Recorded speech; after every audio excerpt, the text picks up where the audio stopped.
Okay, so it connected to the recording service. Hi, everybody. I'm not Tanya, as you might guess. Um, so I hit record.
Hi, Emma.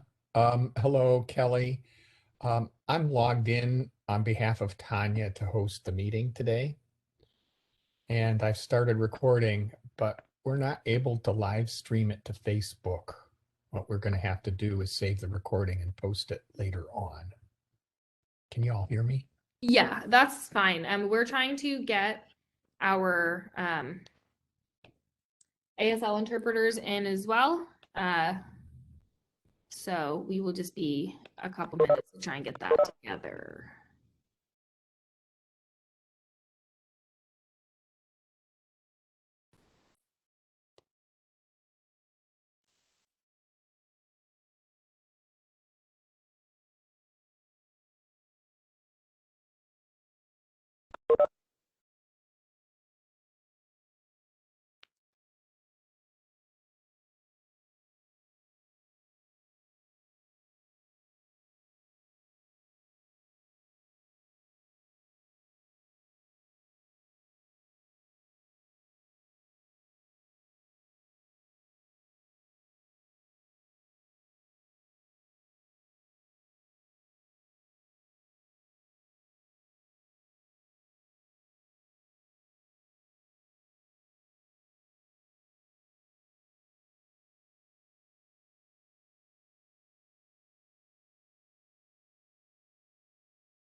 And it's grad.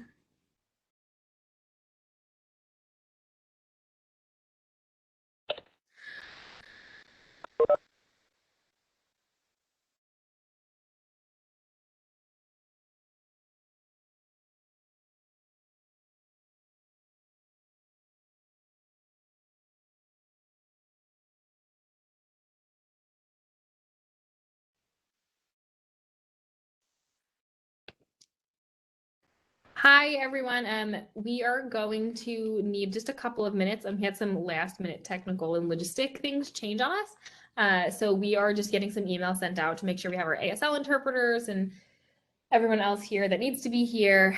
And then we will go ahead and get started.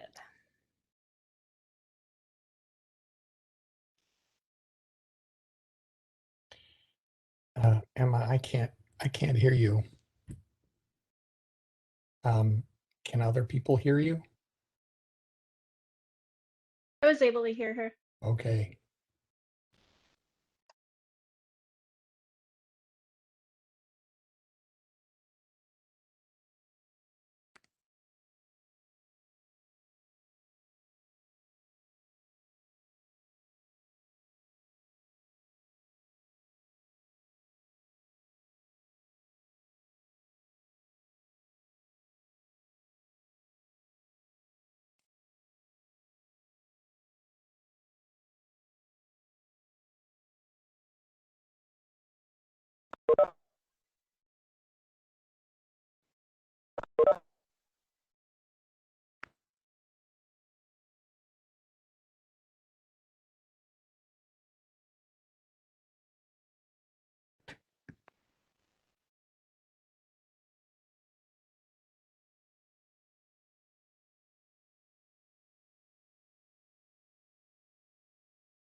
Dr. Gemperline, if you could, we have Valerie McMillan here as an attendee right now, and she is one of our ASL interpreters. If you could just give her permission or privilege to be a panelist.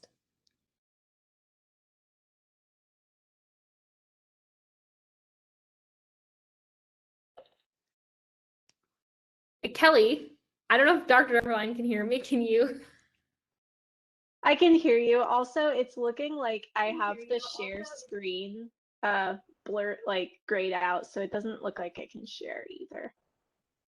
Okay, so I can hear you now. Sorry for all the technical challenges here. And then, so I guess Kelly, in order for you to share your screen, I have to make you the presenter, I believe. Is that right? Yes, I believe so. Assign, let's see. So yeah, so I'm going to make you the presenter. There you go. So hopefully now we're all good. It And looks good on my end. Tanya, well, we had to make some last minute adjustments. So thank you all for your patience.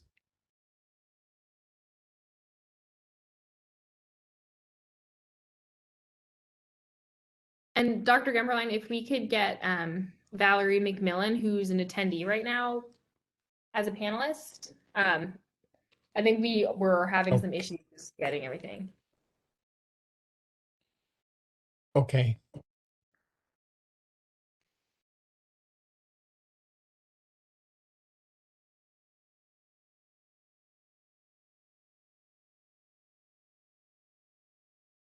Okay, so Valerie, I think I've made you a panelist.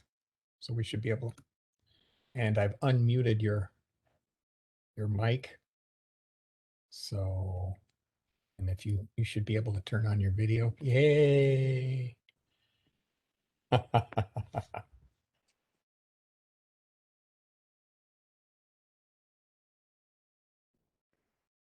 Okay, great. We may have some people kind of join in the get-go. We need to get Zoe on my screen. On my screen.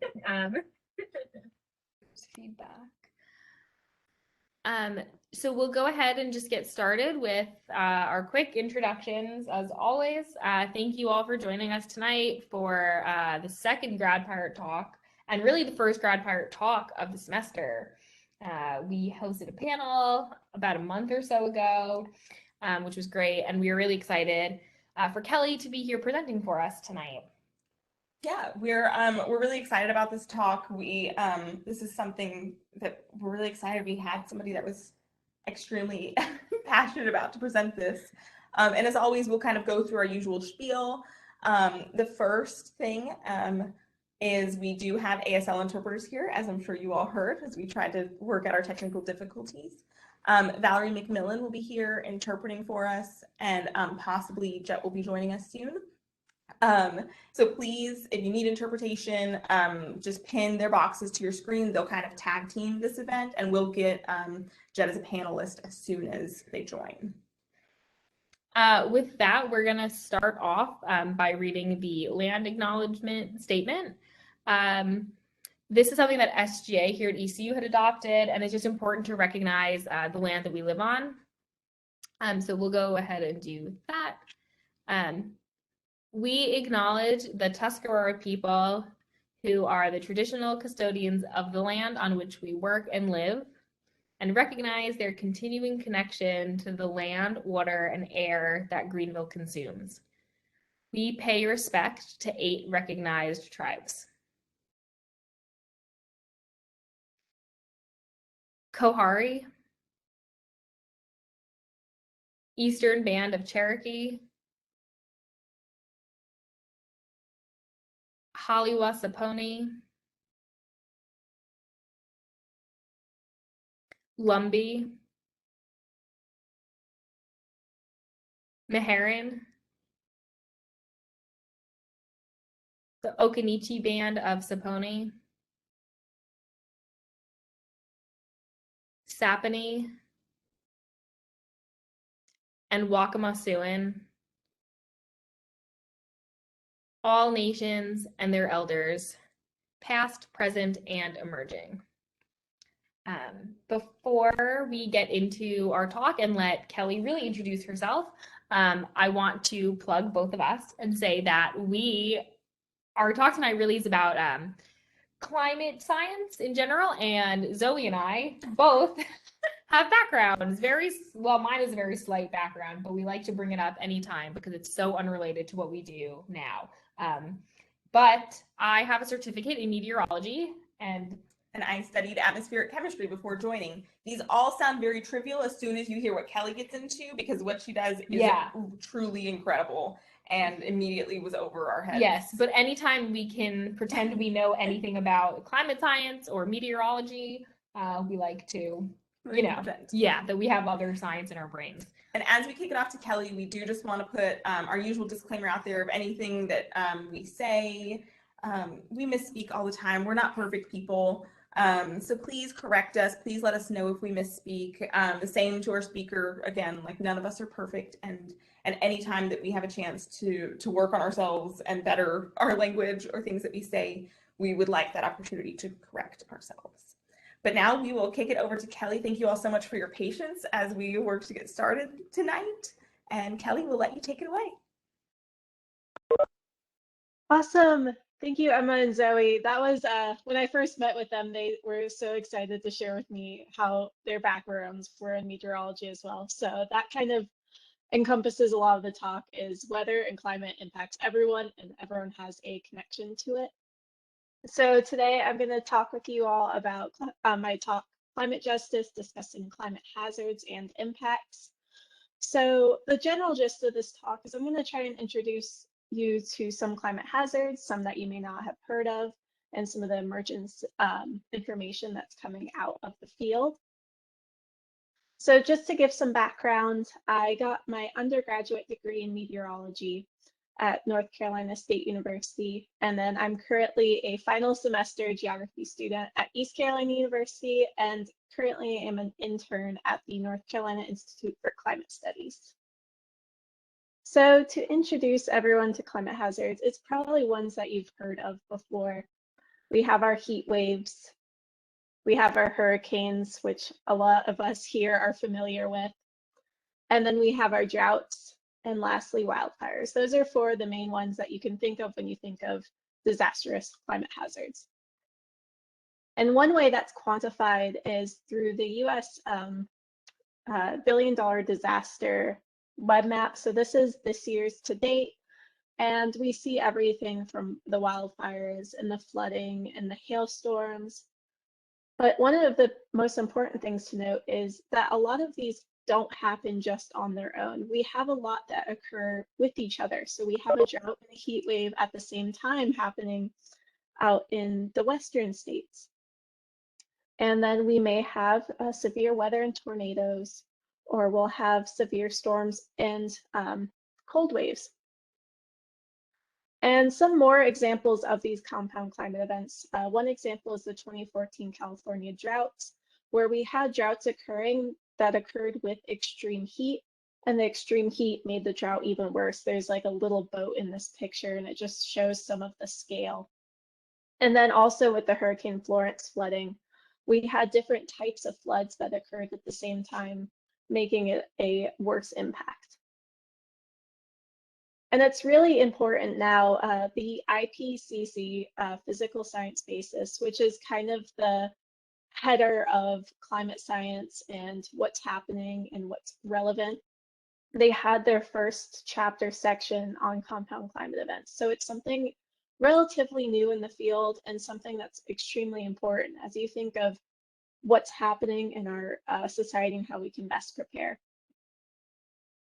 So some of the societal impacts of these compound climate events can include food. We'll have agriculture that could be affected by droughts and water shortages, or even heat. You may not have the crops growing as well. Our access to clean water with flooding will have I believe it's like gray water, or infrastructure could fail. And then with health, environmental factors that could be heat, where we'll have more heat-related illness. And then our infrastructure with our energy and our transport, when we have roads flooded out, emergency responders can't come in. And then I have another example I can share later with some of our infrastructure could entirely fail. And then insurance is extremely important within our management and recovery. So talking about one example of our inequities when we are looking at different climate impacts, locations which are extremely vulnerable include coastal communities, rural communities, and the concept called an urban heat island. With coastal communities, the people that live in these areas may not be acclimated to the increase in temperatures. And then you could see that could be either through infrastructure or through health. And then next, we have our rural communities, where there's a 3% higher rate of heat mortality than urban households. And this could be due to less access to healthcare, a larger proportion of elderly, more people working outdoors, especially as farmhands, and then less access to air conditioning and public transit in case they need to evacuate from these areas where they may be more susceptible to heat. There's an increased risk of water shortage, where more rural communities are more reliant on smaller water systems or private drinking wells, which some of these different factors can work more with flooding as well. You may see some of these impacts. And then lastly is a concept called urban heat islands. Kelly, sorry, Yeah. just to butt in really quickly. Dr. Gemperline, we have Jet here as our other interpreter. If you could make them a panelist as well. They kind of tagged. Yeah. They kind of tagged. Okay, sure. Thank you.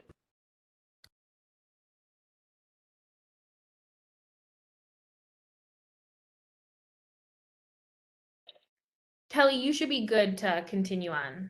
Thank you. Okay, I was going to see if they would pop up on the, oh, there they are. Awesome. So with the urban heat islands, the best way to define these are densely populated areas, typically in cities where there's less green space, more buildings, and the roads, so the asphalt. These are typically composed of lower income households or households of color, and typically are historical residential segregation areas. And one thing that we see is people that are more vulnerable to heat. African Americans were 52% more vulnerable than non-Hispanic whites, Asian Americans 32% more vulnerable, and Hispanics 21% more vulnerable. And one example of a heat event was the Pacific Northwest heat wave in 2021, where we saw that urban areas were 20 degrees hotter than the surrounding areas. And this could be within the same city that we could see this. The death count in both Washington and Oregon were nearly 200, and thermometers were set up in some heat islands in the city, heat 124 degrees Fahrenheit, while thermometers put in more green space reached 29 degrees, which is a 25-degree difference. And this caused some people, as seen in the photos, having to go to areas with air conditioning since they could not afford it. And some of the infrastructure, like roads, buckled, or even some of the cable car lines melted, causing difficulties for everyone. And now looking at flooding impacts, how these we could have inequities is the exposure, which can be defined as things that are as the values that are present at the location where these floods can occur. So we could have the different population densities, populations within the flood area, the poverty levels, and then going back to our rural populations. And then how susceptible people are in floods. So where is their trust? What are the hospitals in the area? How many people are unemployed? What's the income, the planning, and the quality infrastructure? And then how prepared they are for these floods and the resilience, and then how they can recover from them as well. One example of flooding that occurred that's not within Eastern North Carolina, like the Florence, was the Hurricane Ida flooding in New York City, where almost all of the 11 New York City deaths were residents of Asian descent living in the below ground dwellings. And these were mostly illegal converted cellars and basements. Many Asian immigrants resort to living in these areas because they have family or friends, or they have nowhere else to go. So to summarize, vulnerability is a multidimensional collection of different social, economic, political, and historical forces that shape how impacts are felt. One of the concepts is the social stratification. So that can be the differences to how reduction or mitigation is to the climate-related hazards, and then the uneven distribution of resources across race, class, and gender lines. Poverty and structural racism has emerged as two different drivers of the differences in how vulnerable people are to climate events. Some of these groups include women, ethnicity, gender, minorities, those with health conditions, children, and elderly are all being affected disproportionately by climate impacts. So it's one thing to note is everyone will be impacted by climate change. We see with the Portland, in Portland with the heat, the transportation, no one could drive, but then the ones that didn't have air conditioning had to go relocate to somewhere safer. The same thing with the flooding that happened in New York City, where you couldn't take the subway, though those died within their housing because that was all they were able to go. Vulnerability is not fairly distributed. Some social and economic marginalized groups will experience greater losses, damage, and impacts to their life or cultural identity. And the different levels of vulnerability to climate change impacts are largely due to underlying socioeconomic and political drivers and the unequal patterns of exposure. So next, I will talk about two projects that I'm involved in that kind of relate to these topics. So the first one is one that I'm working with the North Carolina Institute for Climate Studies and the National Centers for Environmental Information on concurrent drought and heat. So we're seeing with climate change an increasing and more warming trends with the intensity, frequency, duration, and length of droughts. And then the probability of having droughts and heat events is increasing around most of the globe. And our goal with this project was to examine the disproportionate exposure to these simultaneous hazards. And we're hoping the results will show where in low income and primarily Black communities are being disproportionately impacted by concurrent drought and heat through a proxy for structural racism. So structural racism is a feature of the social, economic, and political systems that exist. And it's a range of policies, practices, and attitudes that accumulate chronic or adverse outcomes. In this case, we're hoping to see those with the climate impacts for people of color, And the way that I'm measuring structural racism is this metric called the index of concentrations of the extremes. You could use this for income, where you use those most privileged as people that make more than 1,000 or 100,000 US dollars, and those that are least privileged, those that make under $25,000.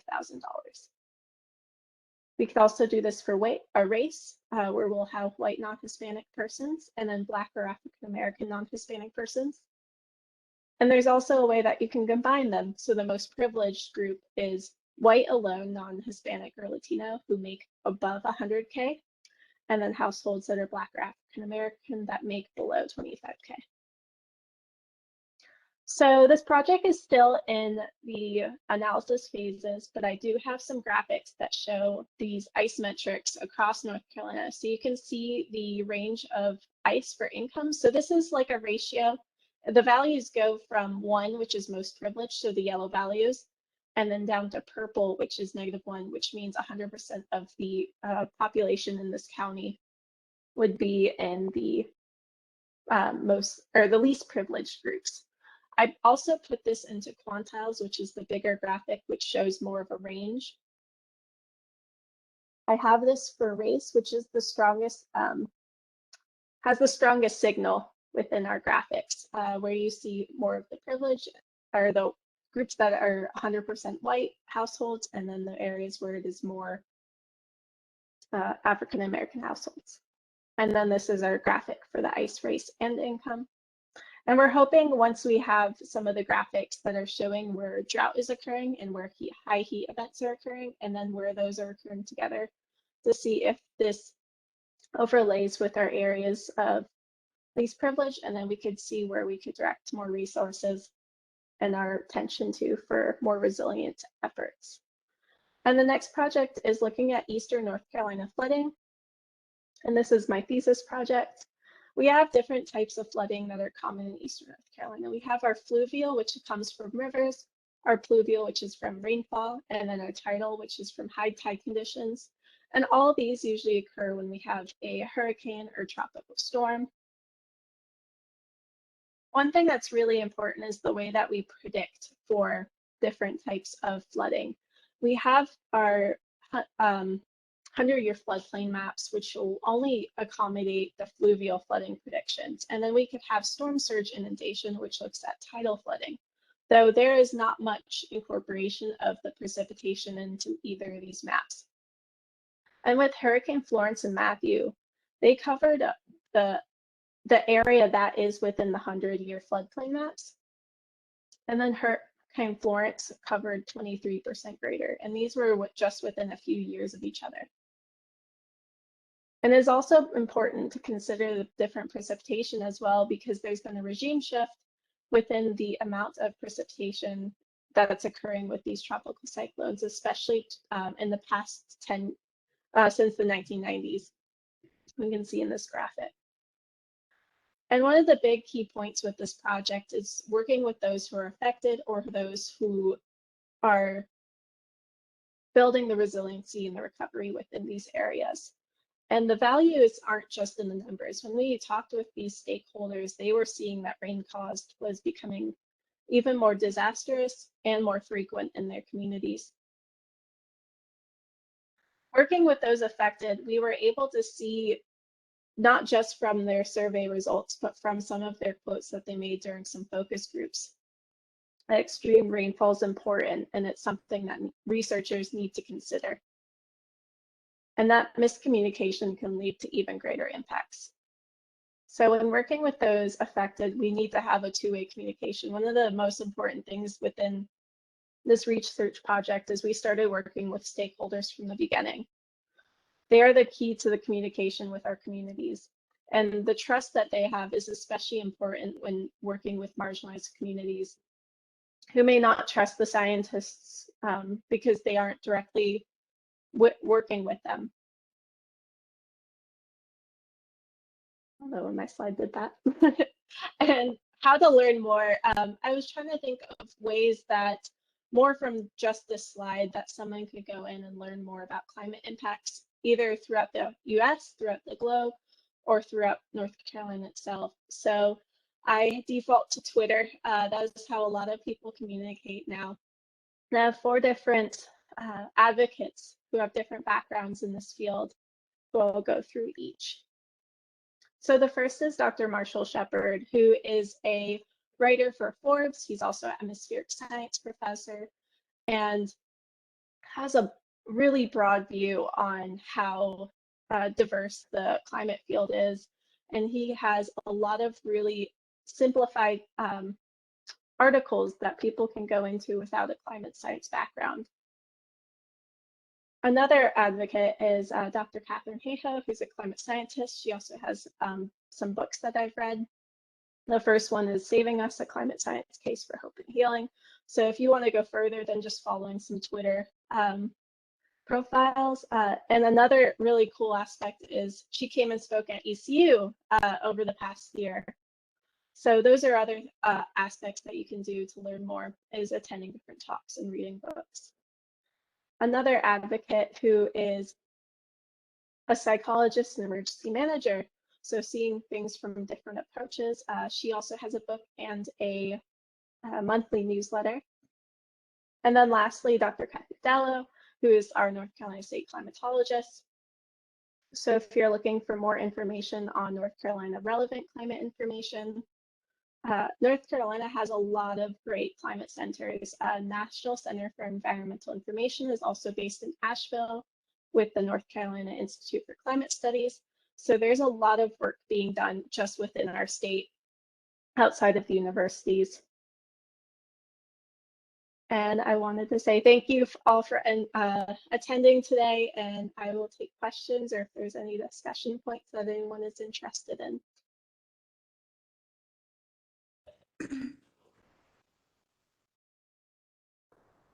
Thank you so much. That was great. We loved that whole thing, and we kind of wish that, in fact, we were climatology scientists. Do not tell our boss. Yeah, no.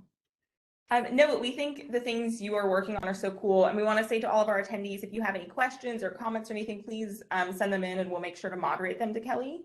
In the meantime, we do want to take a quick minute and congratulate Kelly on, you want to say it or do you want, because I'll get it wrong. Oh, right, where I'm going next.